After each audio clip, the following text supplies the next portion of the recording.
Coming to you from Dover, Ohio and Somerville, South Carolina. Two cities with absolutely nothing in common until now. This is Make Photography Great Again, a weekly podcast of commentary on the photographic industry. And now, here are your hosts, master photographers Christine Walsh-Newton and Ted Linsack.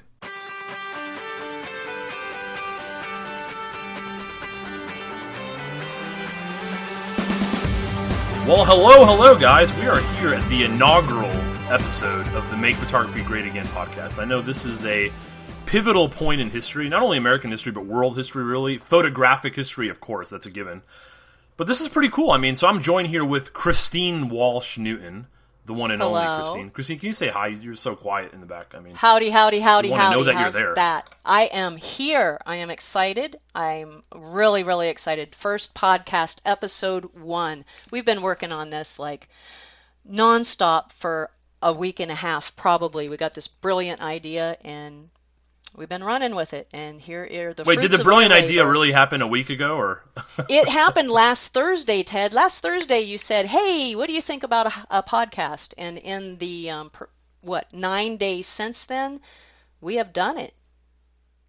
Now it happened. So it happened a week ago, but I always say, or I always think about it as we've been really having this idea for years, but we didn't know it. We'd go back and forth, and we'd have our conversations, and we talk about all this stuff that, in terms of the industry and what's going on, things that kind of annoyed us, things that maybe could improve the industry. we've had these conversations forever, and I think finally we're just dude, we should let people into our twisted minds and be able to hear this stuff, on a weekly basis, right? Well, actually, I think it's more like an ego thing on your part. You think you're so brilliant, we need to let everybody else hear what we're talking about. Honestly, God, yeah, we do think it's brilliant. So true. That is so true. Yeah, I just want to be able to have access to everyone and indoctrinate them in my thinking, right? That's pretty much my my shtick, right? There's been cult leaders that talk like that. Yeah. Yeah, well, that's basically what I'm trying to do, is start a photography cult. Hey, if my cult involves people becoming better photographers, I'll drink that Kool-Aid, right? I'm okay with that. Am I allowed to say that? Absolutely. Absolutely. Yeah, we're you can say whatever you want. Yeah. It's your podcast, Ted. Well, it's mine too, but That's amazing. I'll let you. Oh my gosh, that's so incredible. I do have that creative reign. I love that. So this title, I know it's on people's minds. It's incredibly unique. I know that no one's ever heard this, so I know people are probably thinking, how did we come up with this specific title? Wouldn't you say? I would say people probably, that's on people's minds, right? I think they're probably all curious, and I think they're probably a little bit stunned by the brilliance of the title, as were we. You have to say that when we first thought this up, we were just totally, totally impressed with ourselves. Yeah, it's incredibly unique. It's hard to come up with a phrase or a tagline like that no one's ever used, And it's really, and I'm hoping it's going to really be part of the pop culture lexicon in America, this phrase, And maybe people will use it for different things. Now it's Make Photography Great Again, but maybe you can change photography with something else. That could be an idea that someone could potentially run with at some point. They could. But it's cool that we started it. We should think about trademarking that, so in case anybody else wants to run with that, they'll have to pay us. God, you're such a genius. But essentially, though, I want everyone to know that I came up with this idea. Basically, that phrase, I don't want to brag about it, but I think it was last year when I was scaling Mount Everest, and I got almost to the point, to the peak, and I had this moment. Where it was, it's been weeks. I was really tired, and I just stopped and I paused and I looked out at the horizon and I thought, "Make photography great again." That could be the most amazing title ever. So you need to tell everybody. It's a pretty cool title. Though. Obviously, it's you. You need to tell everybody what title we were going to call this before you came up with this other brilliant title. Do you remember? We were going to call it Photography for Adults. And we thought that was great. Which I still kind of like that, but I guess we had the worry that it would be too boring. It's funny to us because it's the whole adulting thing, you see those memes and all that. So Photography for Adults, we can kind of take these this kind of sarcastic look at some of these things in the photography industry and kind of infuse that into our discussions. But I guess the worry was that people weren't going to get it, right? I mean, was that the deal? Well, I think we liked it, and then you came up with this other brilliant idea, and we just loved it so much we abandoned every other thought of every other title we were considering. But after we changed the title, after we decided on the final title, I was telling a friend of mine, about this other title. We almost named it Photography for Adults, and she looked at me and she said, "Well, I'm really glad that you didn't, because that sounds like a porn show." Like a porn show. Mm-hmm. Wow. Well, I'm gonna let that go, because I have a few things I can say to that, but we're gonna keep it clean for now. No porn here, anyway. The bottom line of this whole thing, really, I mean, to get serious just for a moment, is the fact that I come up with brilliant ideas. That's basically what we're trying to get at. Okay, let's leave the ego at the front door, yeah, dude. Yeah. I am. That is absolutely me. Okay.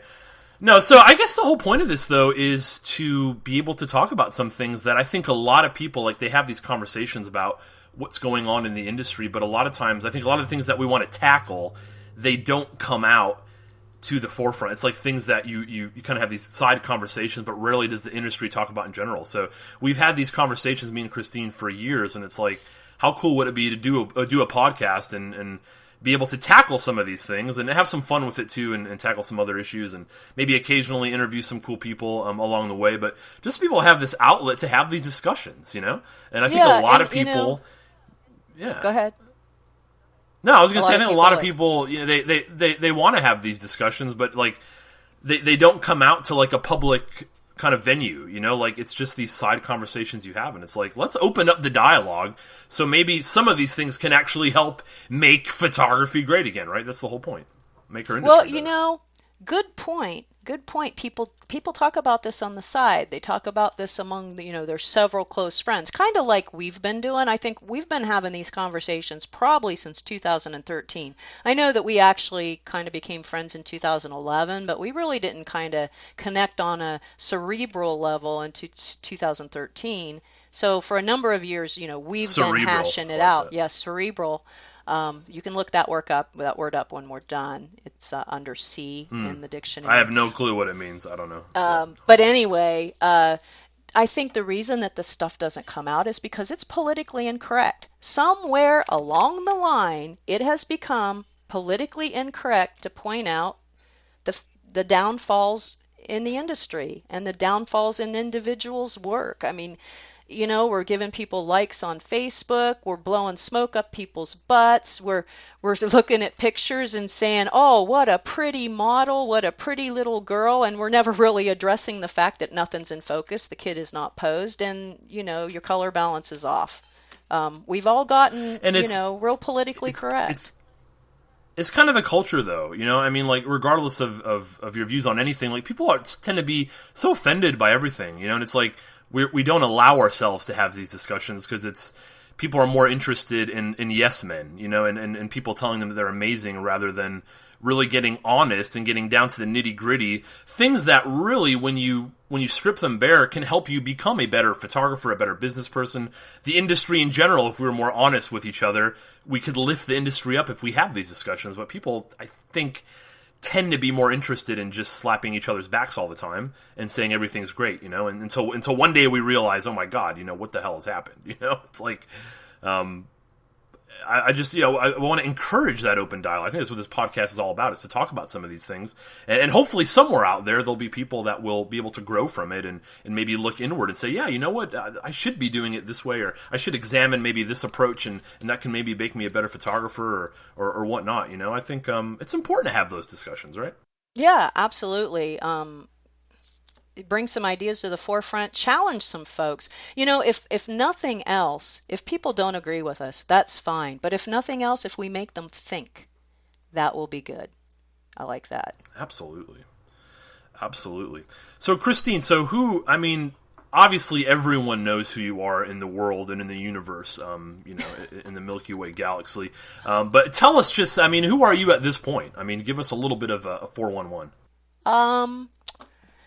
Well, let's see. I am a portrait photographer. I am located in Ohio. I'm pretty active in my state organization, the Professional Photographers of Ohio.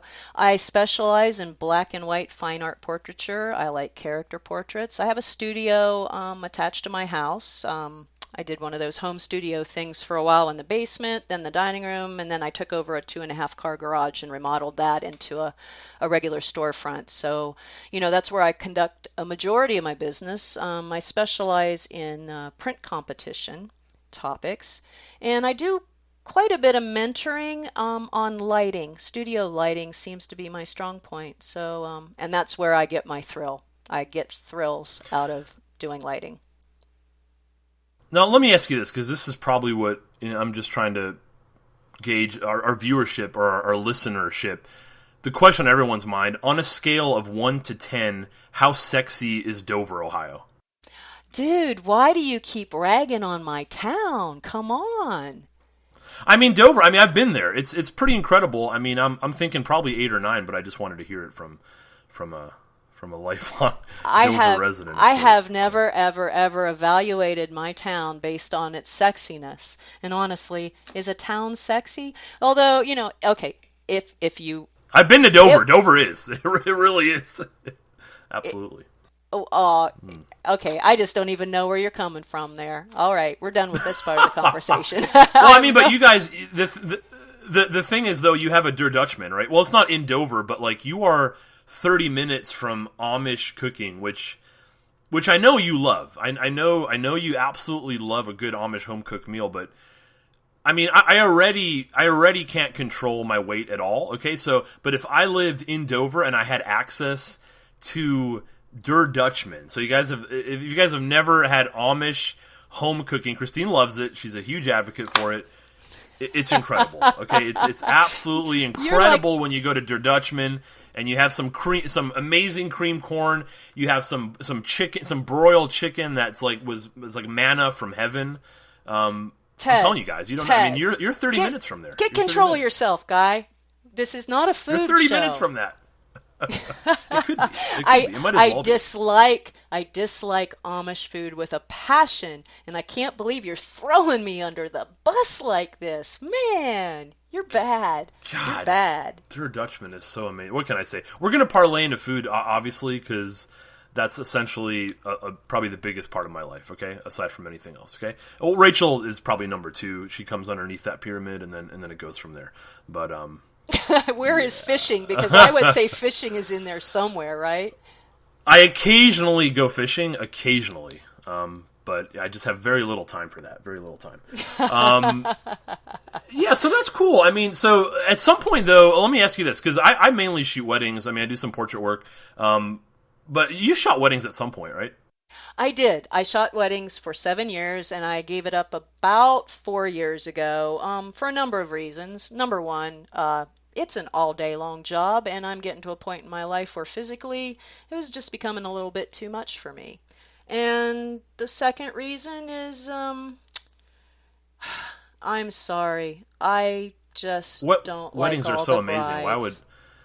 Why would anyone not want to photograph? What I'm trying to get at is why would anyone not want to photograph weddings, right? Weddings, it's the best thing that you can ever do, right? Is to photograph a wedding. It's totally calm and.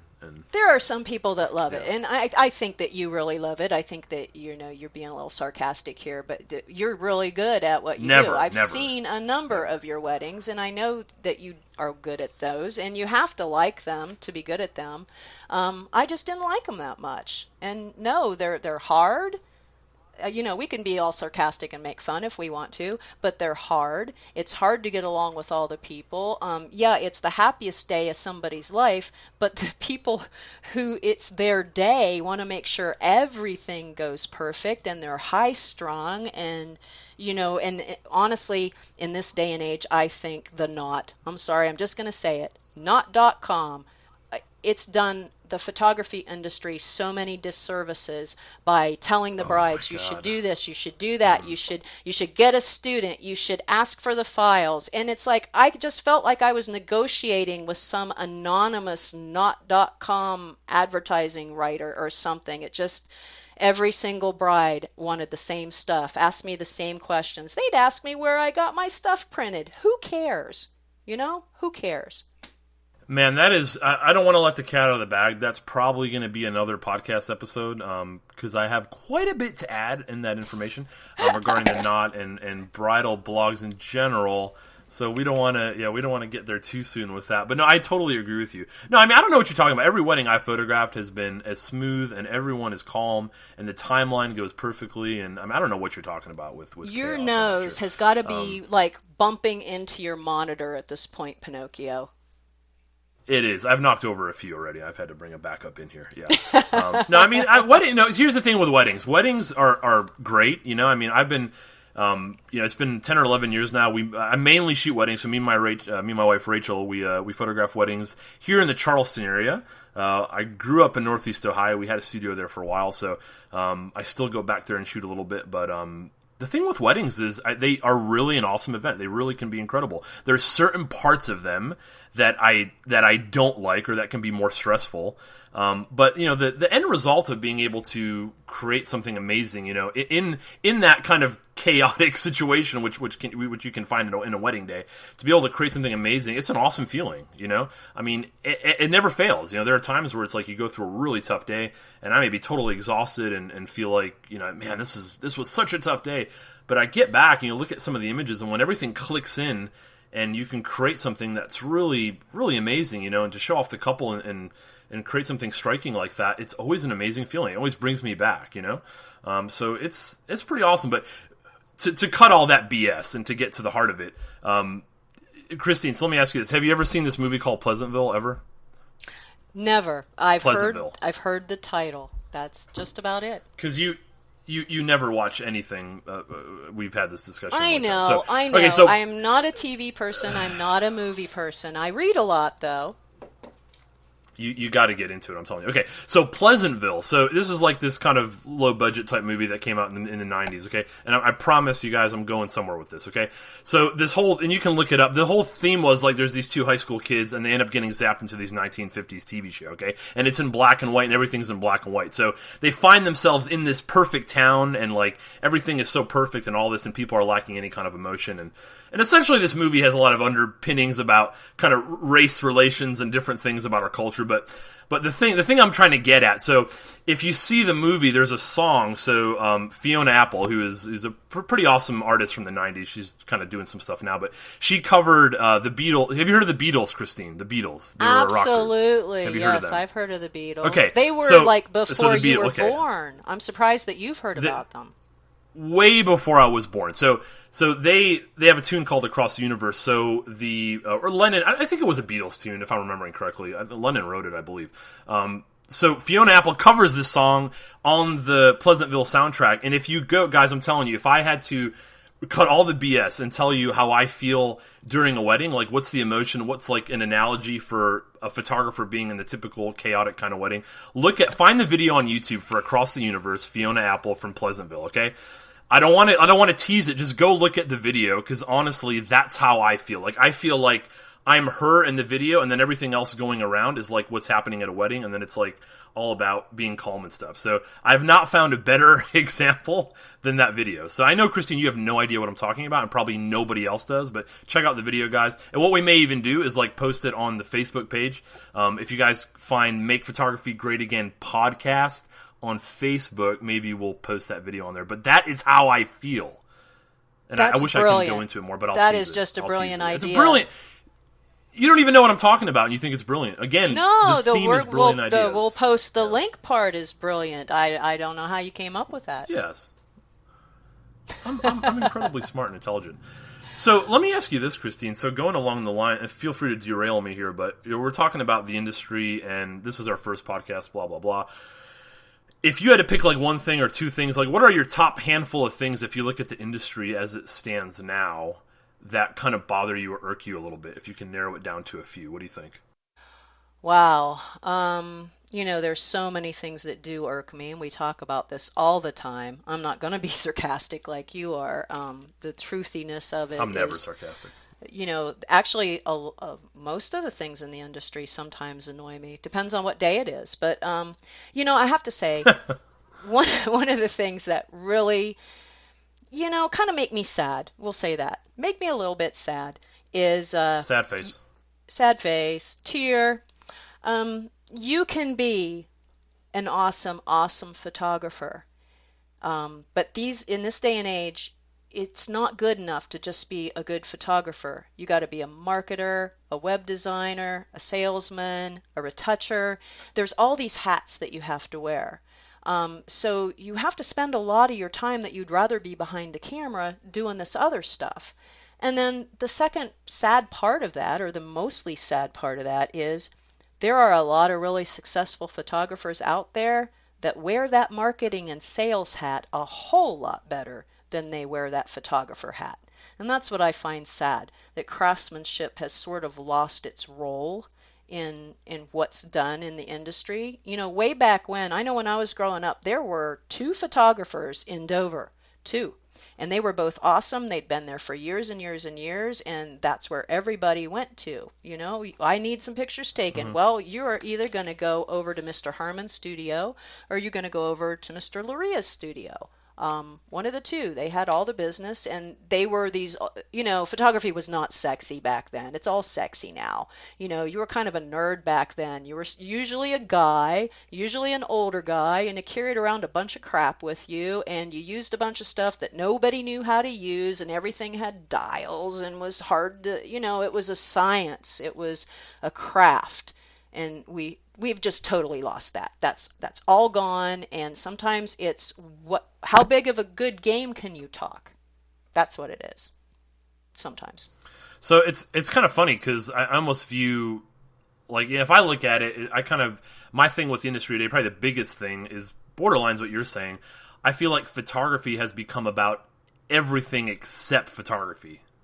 You know, I mean, it's kind of what you're saying. Yep. Like it's all about the actions you use or the presets you use or the way you market or, like God, one of my things that I freaking hate now, it's like people talking about film versus digital, and you get, not to go into too much detail, but I mean, it's like people that are putting work out there that maybe isn't the best work out there, but since it was shot on a film camera, it's like amazing. Now, guys, I have nothing wrong with film, but it's like, images should be at the forefront of how we define photography. I mean, it should be about, can I create striking images? Like, it's become about everything else. And you have to be a good business person. I'm not downplaying that at all. It's like, I think you have to wear that hat. I mean, you don't have to, but in the scheme of running a studio or a portrait studio or wedding studio, I mean, you have to. Somebody better wear that hat. Yeah. Well, you got to make money. I mean, I'm not saying. I mean, you could be an amazing photographer and not be in business. I mean, you could be doing it strictly for fun and still focus on being the best you can be. But I think we're probably talking more to professionals that are trying to run a studio. You have to wear that hat. But my whole thing is like, why can't people be both? Like, why can't we put an emphasis on being extremely competent within our photographic skill set and being great business people too? Like, for me, I'm more impressed with people that can do both, and there's a ton of examples of people that can do both. But it's like, that's my personal thing. I mean, it's like, my thing is like, if you're a great business person, but your photography is really I mean, my hat's off to you, congratulations, that's great, but it's like, man, I want to see people that can do both. Like, I think anyone can go out there and you can get a job, we can make money, but it's like, I think it takes more to be someone that is an extremely competent photographer so that huge noise that just happened was a cat jumping off the thing here. Okay, this was a little bit of a disaster right now. So the cat jumped off the thing, and now she hit Netflix on Rachel's computer. Okay. Train wreck happening in Somerville now. This is a train wreck happening right now. Hey, that's okay. Let's get the stuff out of the way on podcast number 1. Oh my God. Everybody's going to forgive anything we do wrong. You would not believe. So the cat. So okay. So in the office we have these bookcases. Okay. So we have like our desk and we have a bookcase on top of the desk. So each cat. Okay. If you guys don't know, we have 3 cats. So each cat has their own pillow on each separate bookcase. So they like to sleep up high. So this cat. So I don't know which one it was. Let's see this. So that was Chubbs. Okay, so Chubbs weighs like 12 pounds. Okay, so she's pretty big. Let's say that, quote unquote.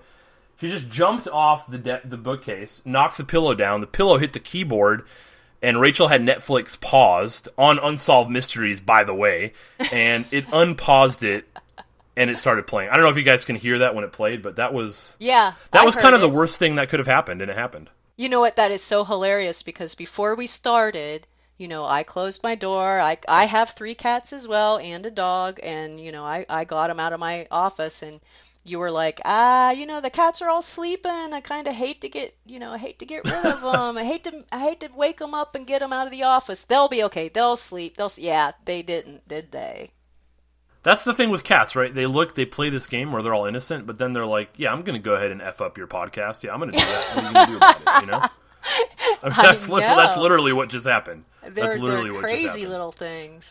Oh my gosh, disaster. Oh my gosh. Of course, that derailed it completely. I have no idea what we're talking about. Oh, so we're talking about, so just being more of a craftsman with images. Like, that's what I try to be. It's like, I work on, having a successful business. I'm not sure what I just tried to say, but you got to have that. I mean, we've been doing this for a decade, and honestly, I've not had any other job. So, I mean, this is what we support ourselves on. So that's incredibly important. But I think what really drives me personally is I want to be the very best photographer that I can be. I work on both of those things, but it's like when people look at me, I want people to say, wow, that, he's really accomplished and he can create amazing images. Like, that's what I want. That's my goal. I don't want people to say that you're an amazing business person. Like, I know that sounds wrong. I want to do that and I want to be that, but when it comes down to those two things, I want my image making to be what's on people's minds, I mean, that's my own personal thing, I guess. Well, absolutely. We're photographers, and the main thrust of what we do and the main thrust of the reputation that we want is that we do our craft well. Business is very, very important. Business skills are awesome, and you should have them, and you should know how to sell and do all those other business things. But we are photographers, and I would like photographic skill to be the main thrust. Right now, you don't have to be all that good to have a business, to have a good business. You don't have to be all that good. If you can market well and, do a basic compose, pose, and expose, you can get by, but I don't want to get by either. I think we're coming from the same viewpoint. I don't want to get by. I want to be great. I want to do my craft extremely well. You want to be able to do both, right? That's my whole thing. Is like, why can't more people be driven to both of those things?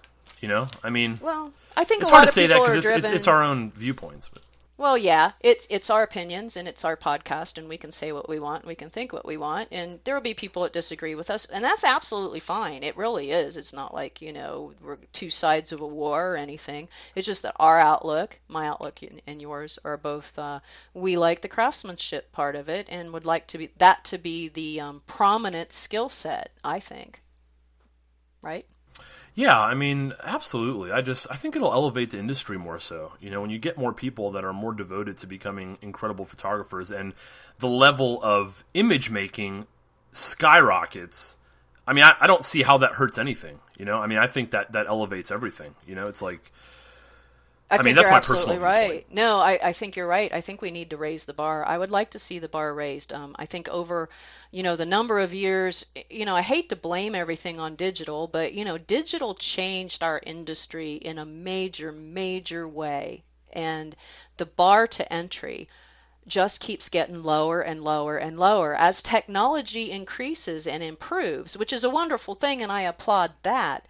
It's just really changed what it takes to get in this industry. Really, all it takes to get in it is a camera and a website and no skill whatsoever. I mean, WordPress is usually pretty easy to put a basic website up, and everything's automatic on some of the cameras, so you could get by with actually doing some decent, acceptable work. I mean, we wouldn't call it decent because our professionalism is way high at the top of the scale, but people starting out,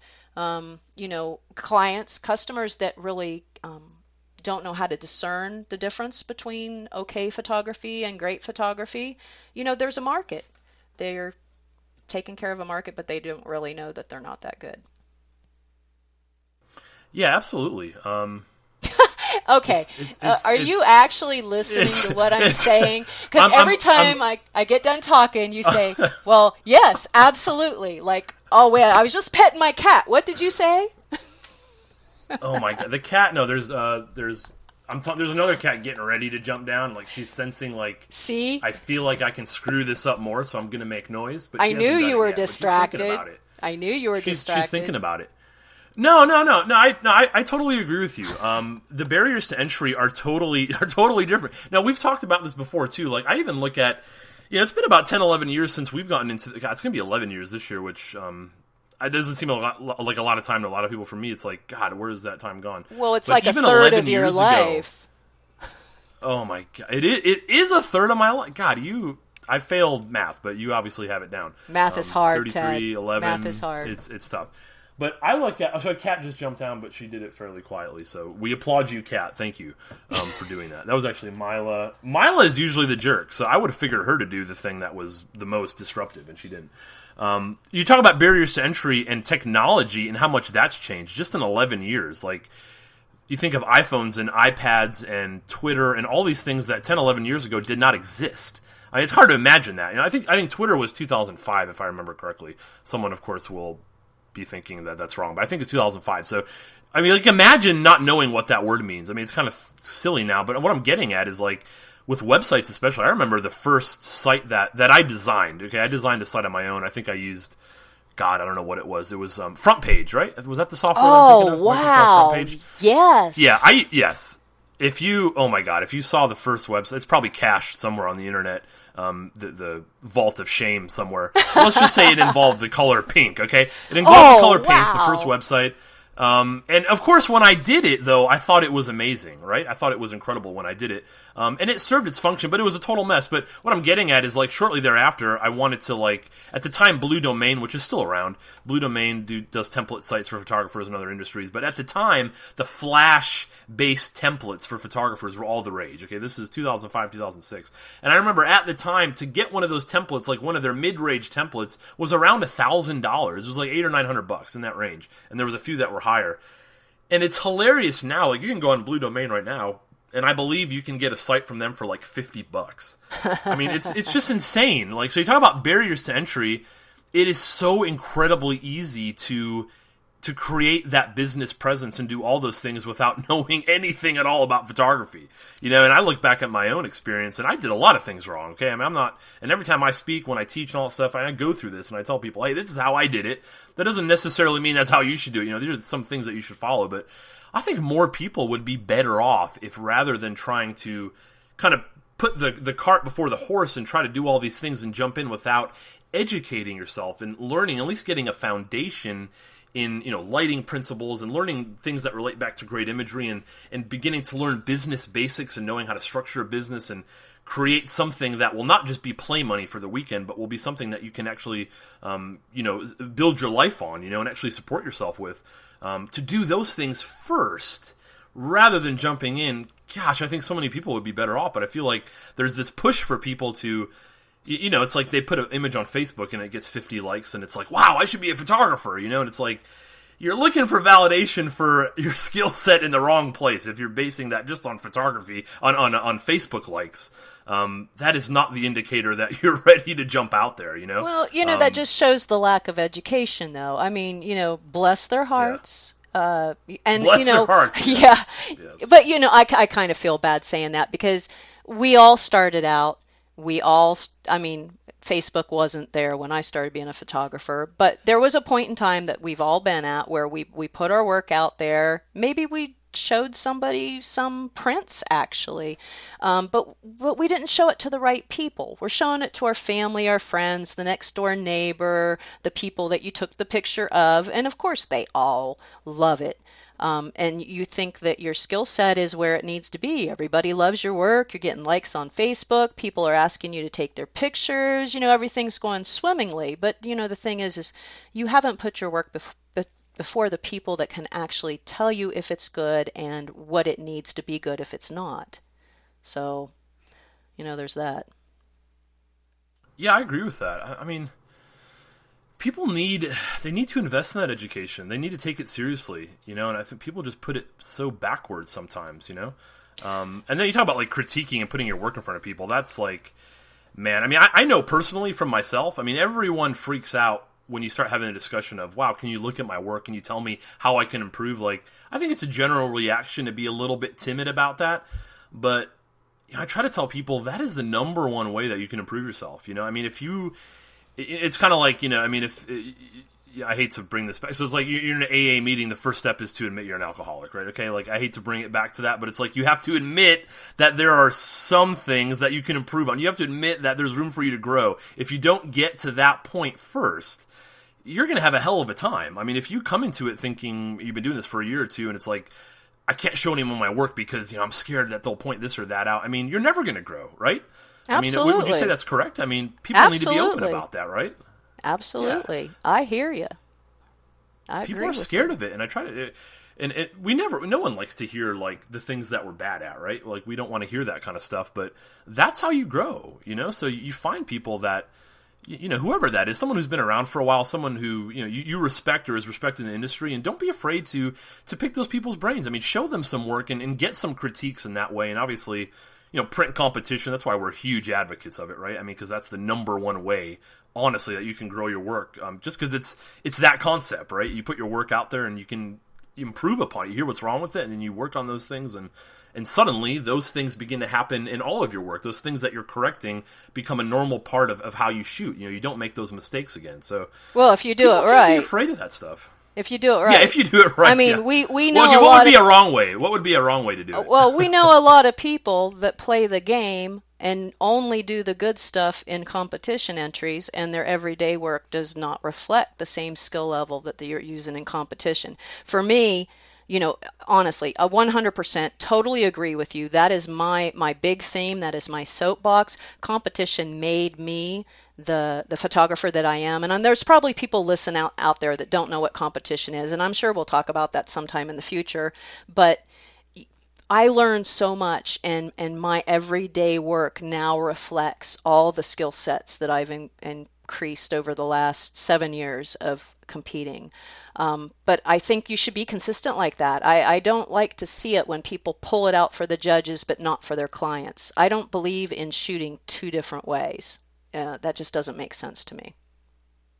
You would think it would happen more naturally, but I don't know. Yeah, I guess if you have the wrong mindset, you don't apply those things. But yeah, that is interesting, to be able to do one thing for comp and then not let that relate back. But I mean, I think in your experience and my experience too, all these things that I've learned, you take that to heart. It becomes a part of how you shoot. You learn how to light, how to pose hands, all these little weird things, that come out in competition. I mean, it's such a great venue for those things to be discussed, and you learn about those things.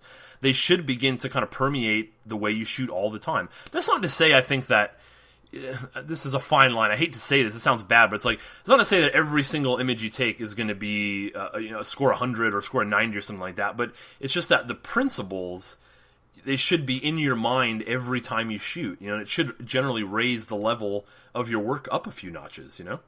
I think that a lot of people separate photography out.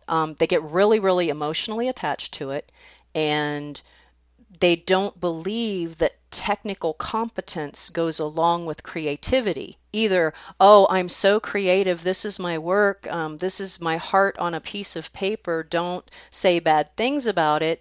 I can't be creative if I'm trying to be all stuffy with a light meter. They don't get that if you get those technical skills down, your creative stuff is going to be tons and tons and tons better than it was before. You can still be creative. Those are not exclusive things. Those are not mutually exclusive. Those can both go together. And I think a lot of times with the young, newer photographers, they're just really, really discounting the technical competence. The old school guys. I know when I started, I called them the old school guys, and I thought they were stuffy and stuff and, old fashioned and didn't know all the new trends, like spot color and sun flare. They were just trying to make me feel bad because I was new. I know, spot color, that could be another topic. But once you get it in your head that technical is only going to help your creative be that much better, I think you're on the right track. That's the kind of attitude that you have to have. Yeah, I agree with that. I think that you made a great point though, about photography the creative aspect and the technical aspect, a lot of people thinking those don't go together. I mean, I've had that conversation. I think we probably have talked about that, and I've had that conversation with a lot of people. I think there is that disconnect, and it's like, you know what? Great images, even though we all photograph in different, styles and genres, and we're all a little bit different, obviously, of how we see the world, but it still goes back to, I mean, lighting is lighting, right? I mean, striking, whatever kind of light source you use, I mean, lighting that really stands out or makes an image sing, I mean, those principles go across all genres, right? Absolutely. I mean, you learn composition principles, or you learn how to pose, or you learn how the body shapes and what's a more pleasing shape for the eye and what's not. I mean, regardless of how you interpret that in your own creative world or creative vision, the principles are still the same. And I think that's the disconnect that people have, is like, they assume, wow, if I follow the principles, my work's going to be boring and lame. Like, I hear that all the time. Even though I don't hear people say that directly, that's kind of the tone of the conversation. It's like, this is boring. You learn this stuff, that equals boring. And when I do crazy stuff and don't pay attention to it, that means it's creative or out of the box. And it's almost, it's like, I call it the kind of theory of, some people do things that are just so crazy and different, and they think that means that it's good, and that could mean that it's good, but it could also just mean that it's different and it's not necessarily good, Well, let me give you a little analogy for that. My husband has said this a number of times, and it is really applicable here. It's not that the bear dances well, it's that the bear dances at all. That's amazing. I almost Think feel about like that. It needs a pause after that. Yeah. I No, but know. that's true. That's true. But isn't that culture, though, in general? Like, that statement, 2017, like, it just applies to so many things. It's like, we're so accepting of anything. I mean, that's the essence of that, right? It's like, greatness, exceptionalness, or I don't, again, is that a word? I have no idea. I mean, something being really incredibly well done, we're not so picky anymore. We're, like, boring as a culture in a way. We're accepting of things that are, like, not not great, Make photography great again, right? That's the whole point of this podcast. There we right? go. Let's take it over the top. Let's all stop being Yeah. in this great big bunch of people that are all doing the same thing. Let's put another step forward. Let's up and onward, all that good stuff. Because, yeah, let's go to our title, Make Photography Great Again, because I think it has lost some of its greatness. Now, I'm sure people's ears are perking up and people's, bristling hair on the back of their neck. I don't mean to downplay the entire industry, but you have to admit that there's a large percentage that has not embraced the craftsmanship. And I think that we should make a better move towards that. We should make photography great. Don't make photography businesses great, or make photography as a craft better. I think they go hand in hand. Yeah, I think we need to have both. And I think it's a discussion that should be happening, Well, yeah, I think you should have both too. But I think you should just put a little bit more importance on craftsmanship than what we're currently doing.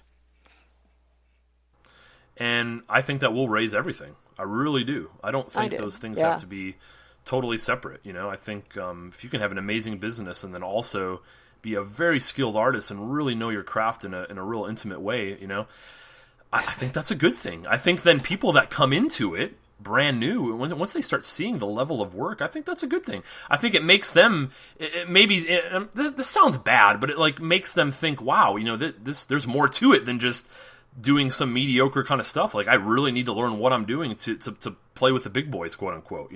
I think that's a good thing. I think that's how it probably was 30 or 40 years ago. I mean, obviously I don't know because I'm not. You weren't born then. But... I'm younger, yeah. So, but I mean, I've talked to people and I've heard the wisdom of people that have been around a lot longer than me, and it's like I feel that's how it probably was. It was like, wow, being a photographer, and there was more an acceptance that there was a craft. It wasn't something that everyone can do. Even when you're when 35 mil became more standard, and people were able to take their own images and develop their own film in a more of a mainstream kind of way. Even when that first came out, I still feel there was still this separation of what I do and what a professional does. And I feel that line has become completely blurred. Oh, absolutely. It's still there to a point. But, absolutely. Yeah. There was a huge distinction between the casual photographer and the professional photographer.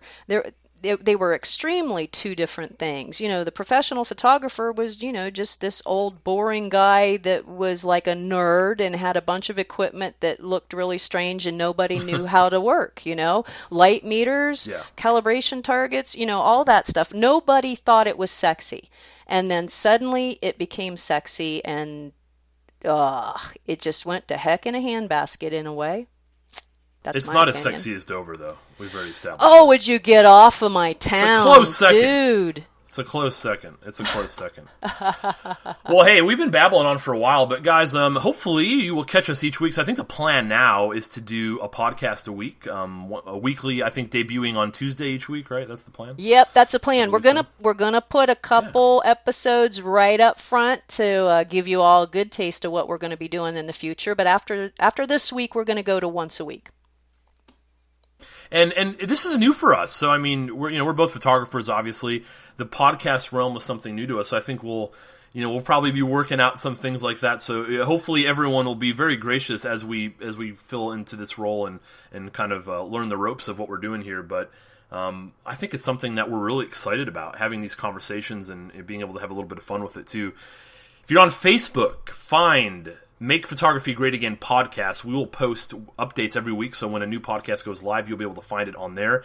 If you are on the internet, if you go to our website, you will find that podcast posted there too. The site for that is www.makephotography.greatagainpodcast.com. So incredibly long URL, which of course you'll never forget because this is such an original name. It's unbelievable. And so don't check out the website, too, check out Facebook. We are all over social media as well. We have an iTunes account, we have a YouTube channel, we have Instagram, and we have Twitter. So check us out at those places too.